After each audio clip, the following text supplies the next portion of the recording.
The birthday cake. Marcus Chen stood in line at Sweet Dreams Bakery, barely noticing the cheerful chatter around him. His mind was elsewhere, on quarterly reports, on the board meeting scheduled for tomorrow, on the 15 emails waiting in his inbox. Being a billionaire tech entrepreneur meant his brain never truly rested.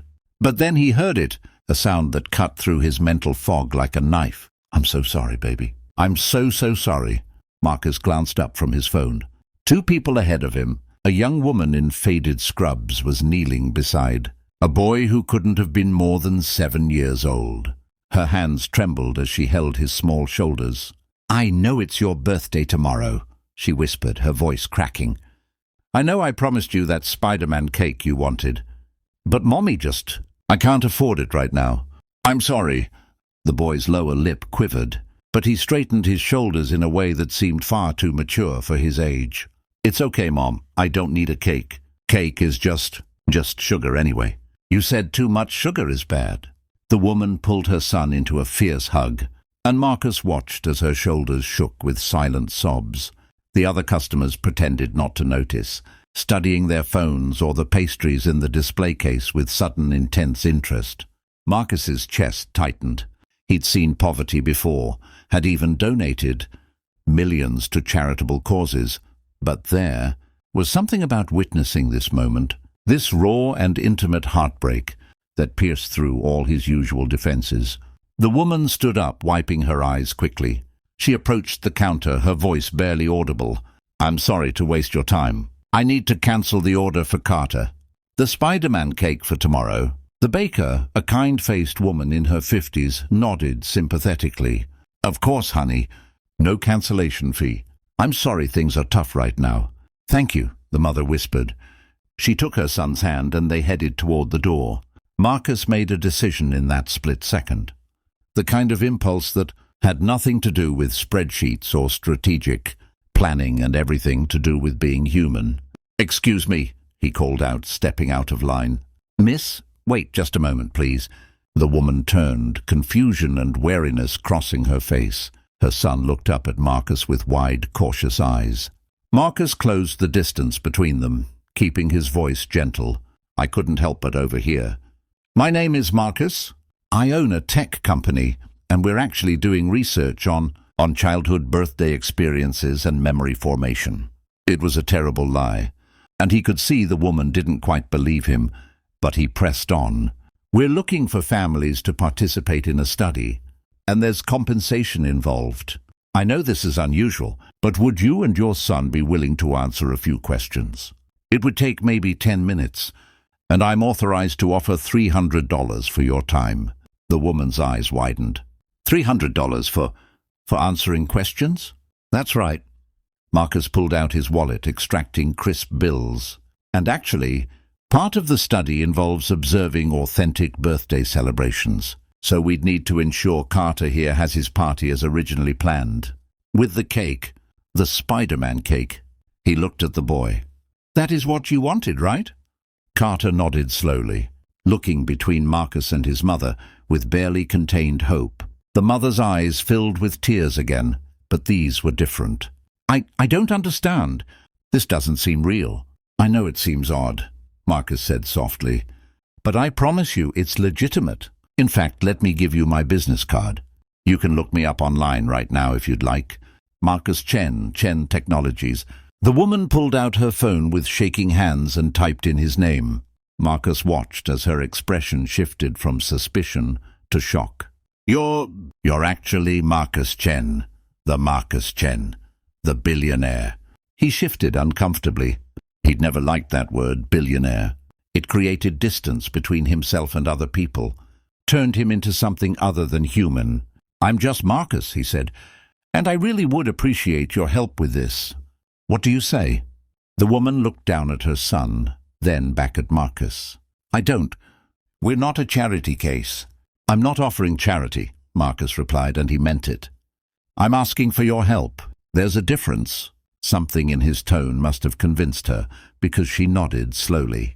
Okay, we'll answer your questions." "Perfect." Marcus turned to the baker, who had been watching the entire exchange with knowing eyes. Can we reinstate that Spider-Man cake order? Actually, let's upgrade it. The biggest one you have, and add whatever else a 7-year-old might want for a birthday party. Balloons, decorations, the works. Certainly, Mr. Chen, the baker said with a warm smile. Marcus spent the next 15 minutes in the bakery's small cafe area, asking Carter and his mother, whose name he learned was Sarah, gentle questions about birthdays and celebrations. But mostly he just listened. He learned that Sarah was a nurse working double shifts at her understaffed hospital, that Carter's father had left when Carter was 2, disappearing without a trace, that they'd been barely scraping by. But Sarah's car had broken down last week, and the repair costs had decimated what little savings she had. He learned that Carter wanted to be a scientist when he grew up, that he loved reading about space, and that he'd told all his friends at school that he was having a Spider-Man birthday party, never suspecting that his mother wouldn't be able to afford the cake she'd promised. I felt like the worst mom in the world, Sarah admitted quietly while Carter was distracted by a book the baker had given him.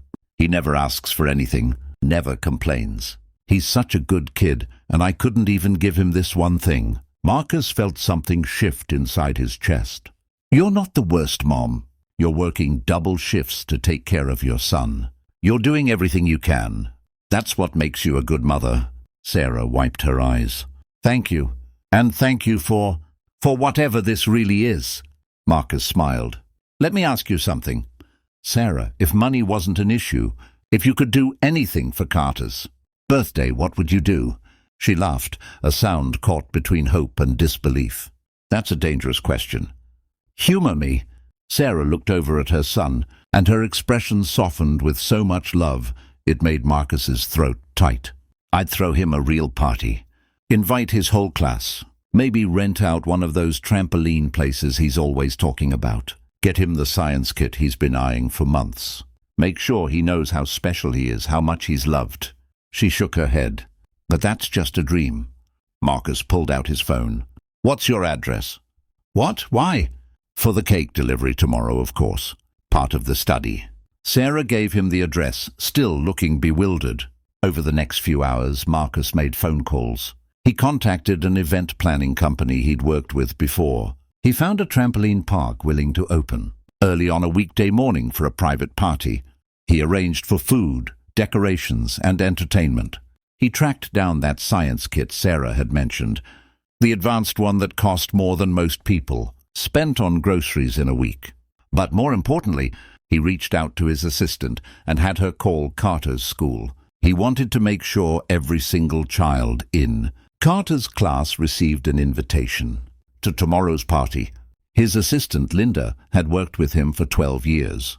She didn't question the unusual request, but he could hear the smile in her voice. You're a good man, Marcus Chen. I'm just trying to be human, he replied. The next morning, Marcus arrived at the trampoline park early. He'd barely slept, consumed by an energy he hadn't felt in years. He supervised the setup personally, making sure every detail was perfect. The Spider-Man decorations, the gift bags for each child, the cake, magnificent and towering, covered in webbing and featuring a sculpted Spider-Man on top. When Sarah and Carter arrived, the boy's mouth fell open. Mom, what is this? Sarah looked at Marcus, tears already streaming down her face. How did you? Happy birthday, Carter, Marcus said, crouching down to the boy's level. I hope you like Spider-Man. For the next 3 hours, Marcus watched as Carter and 20 of his classmates bounced, played, and celebrated. He watched Sarah relax for the first time since he'd met her, laughing and taking pictures, her face radiant with joy. But what struck Marcus most was Carter himself. The boy made sure every child got a turn on the equipment. He shared his gifts without hesitation. When one shy girl sat alone in the corner, Carter brought her a slice of cake and sat with her until she smiled. He's special, isn't he? Marcus said to Sarah as they watched the children. He's everything to me, she replied. Mr. Chen, Marcus, I don't know how to thank you. This is more than I could have dreamed. But I have to ask, why? Why did you do all this? Marcus was quiet for a long moment. Can I tell you a story? Sarah nodded. When I was 8 years old, my family immigrated to the United States. We had nothing. My parents worked 3 jobs between them, and we lived in a 1-bedroom apartment with another family. That year, for my birthday, my mother saved for months to buy me a cake from a real bakery, not a grocery store cake, a real custom cake. He paused, the memory washing over him. The night before my birthday, our landlord raised our rent. My mother tried to explain that we had a lease, that he couldn't do that, but he didn't care. We had to pay or leave. My mother took the money she'd saved for my cake and gave it to him. I heard her crying that night, apologizing to my father for failing me. Sarah's hand went to her mouth. I told her the same thing Carter told you yesterday, that I didn't need a cake, that it was just sugar. And I meant it, I really did. But 25 years later, I still remember that moment. I remember how small and helpless I felt. How helpless my mother felt. Marcus looked at Sarah directly. Yesterday in that bakery, I saw my mother in you. I saw myself in Carter, and I realized that I've spent years building companies and making money, but I'd forgotten the most important thing, that we're all connected, that kindness matters, that sometimes a birthday cake is about so much more than sugar. Sarah was openly crying now. Your mother would be proud of you. She passed away 3 years ago, Marcus said quietly. Cancer. And one of my biggest regrets is that I got so caught up in my success that I didn't spend enough time with her in those final years. I can't change that, but maybe I can honor her memory by being the kind of person she raised me to be. Thank you, Sarah whispered. Thank you for seeing us, for seeing him, for caring. As the party wound down and parents arrived to collect their children, Marcus noticed something happening. Several parents approached Sarah, introducing themselves, exchanging phone numbers. He overheard conversations about playdates, about carpools, about a community forming around this single moment of celebration. Carter ran up to Marcus, his face flushed with happiness. This was the best birthday ever. Thank you, Mr. Marcus. You're very welcome, Carter. Can I tell you something important? The boy nodded seriously. You're going to do great things someday, I can tell. You're smart and kind, and those are the 2 most important things a person can be. Don't ever lose that, okay? Okay, Carter promised solemnly. Then his face brightened. When I'm a scientist and make lots of money, I'm going to help other kids like you helped me. Marcus felt his eyes burning. That's the best thing you could do, Carter. That's the very best thing. Before Sarah and Carter left, Marcus pulled Sarah aside one more time. He handed her an envelope. What's this? She asked. A job offer. Chen Technologies is expanding our healthcare program for employees. We need someone with your experience to help set it up. Better hours than the hospital. Better pay. Better benefits. The position is yours if you want it. Sarah stared at the envelope, then at Marcus. This is real? This is actually real. It's real. You'd be perfect for the role, Sarah, but there's no pressure. You can think about it and... She hugged him, cutting off his words. Yes, I'll take it. Thank you. Thank you so much. As Marcus drove home that evening, he felt different, lighter, more alive than he had in years. He thought about his mother. And for the first time since her death, the memory didn't bring only pain, it brought purpose. He thought about the look on Carter's face when he saw his cake, the sound of Sarah's laughter. The way a simple act of kindness had rippled outward, creating connections and community and hope. Marcus pulled over to the side of the road and made a call to his foundation director. Daniel, it's Marcus. I want to start a new initiative, birthday parties for families in need, real celebrations, the works. I want to start small, maybe 50 families in the first year, but I want to do it right. Can you put together a proposal? He could hear the surprise in Daniel's voice. Of course, Marcus. May I ask what inspired this? Marcus smiled. A Spider-Man cake and a 7-year-old. Boy who reminded me what really matters. 3 months later, Marcus received a letter in the mail. It was from Carter, written in careful, childish handwriting. Dear Mr. Marcus, thank you for my birthday party. It was the best day ever. Mom has her new job and she doesn't cry anymore. She smiles a lot now. I'm saving my allowance to help other kids someday like you helped me.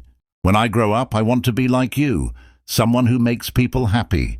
Thank you for showing me that's possible. Your friend, Carter.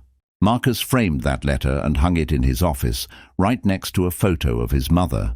And every time he looked at it, he remembered the most important lesson of all, that wealth isn't measured in dollars, but in the lives we touch and the kindness we share. That sometimes changing someone's world doesn't require a grand gesture, just the willingness to see them, to care and to act. That a single moment of compassion can ripple outward in ways we can't imagine, creating waves that touch shore after shore, heart after heart, life after life. And that sometimes a birthday cake is the most important investment a person can make.